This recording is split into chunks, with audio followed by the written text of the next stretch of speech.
Pit Senyor Cebu, Pit Senyor kanatong tanan. Welcome to Pagsubay, an Augustinian Legacy Journey.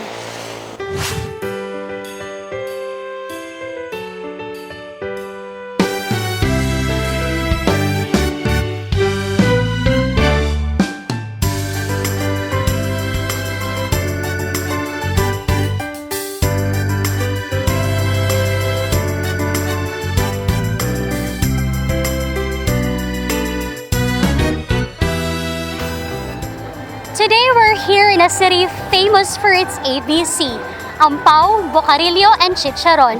But more than that, this city is rich in history and culture. Busa, unsa ba may atong gihuwat? Ali, magsubay tabay!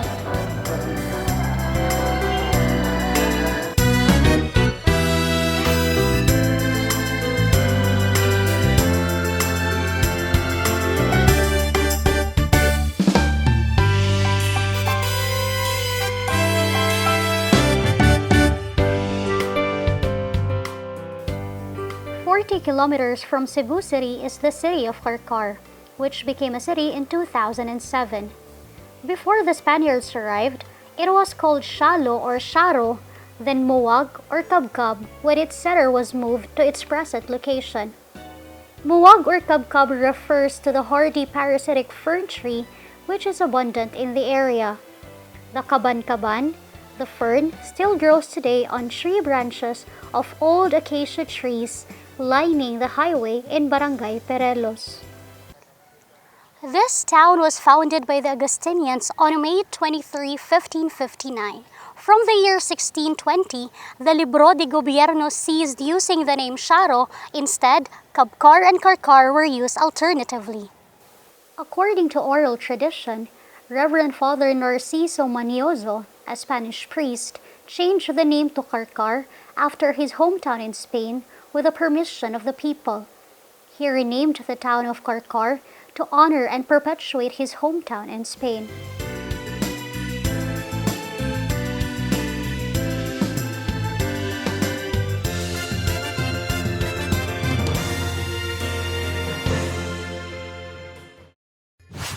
Carcar is one of the oldest parishes in Cebu and the Philippines. It was established on June 21, 1599 as Pueblo of Valladolid by the Order of St. Augustine in one of the Philippines' first Spanish settlements in a coastal area called Shalo under the protection of the Virgen of Visitacion. After the church, convent, and residential houses were burned during a pirate raid in 1622, the settlement transferred to a place called Kabkab, where the parish came under the protection of a new patron saint, Saint Catherine of Alexandria, a 3rd century AD martyr, virgin, and philosopher. The church is built on a hilltop overlooking the old town center. There was no record of the first construction of the church and convent buildings. They were repeatedly burned by pirates. One of the bells, inscribed with the year 1810, suggests that the church was finished in the early 19th century, if not earlier. Father Antonio Manglano started the construction of the present church in 1860. Father Emmanuel Fernandez Rubio finished it in 1875, including the painting of the interior, which astounded even experts. He also constructed the masonry and wood convent. The church, made of masonry, has one main nave and 2 aisles. The roof of the church and convent sank during the typhoon of November 25, 1876. The church is of Greco-Roman with strong muslin modihar influence. The Greco-Roman style is shown in the facade, and the strong muslin element is shown in the unique onion dome flanking twin bell towers. Other design elements include angels on pedestals on church columns, wooden rosettes on the side aisles, and a center aisle coffered ceiling.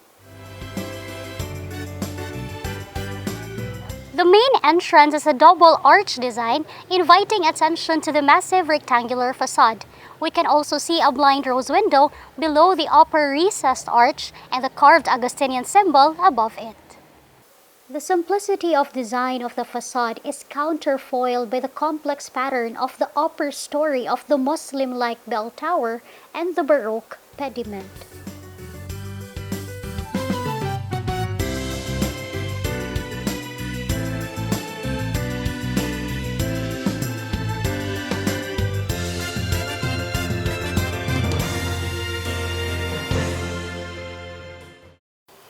The patron saint of this church, Saint Catherine of Alexandria, is a canonized saint in the Catholic Church who, per Christian tradition, was martyred around 305 in Alexandria, Egypt. When Emperor Maxentius began persecuting Christians, Catherine visited him to denounce his cruelty. Rather than order her execution, Maxentius summoned 50 orators and philosophers to debate her. However, Catherine was moved by the power of the Holy Spirit and spoke eloquently in defense of her faith. Her words were so moving that several of the pagans converted to Christianity and were immediately executed. Unable to defeat her rhetorically or to intimidate her into giving up her belief, the emperor ordered her to be tortured and imprisoned. Following her imprisonment, Maxentius made a final attempt to persuade the beautiful Catherine to abandon her faith by proposing marriage to her. This would have made her a powerful empress. Catherine refused, saying she was married to Jesus Christ and that her virginity was dedicated to him. If you want to visit the beautiful city of Carcar, we will put the link of the directions on the description box below. And once you get here, whether you see this church for the first time or you've seen it before, marvel at the beauty and strength of the edifice that our Augustinian brothers has constructed to be the center of worship in this locality. For more information of the Santo Niño at 500 celebration, please keep posted through our official website and social media accounts flashed on your screens. I'm Sheila, and join me as we learn and explore together. Kini ang Pagsubay, an Augustinian Legacy Journey.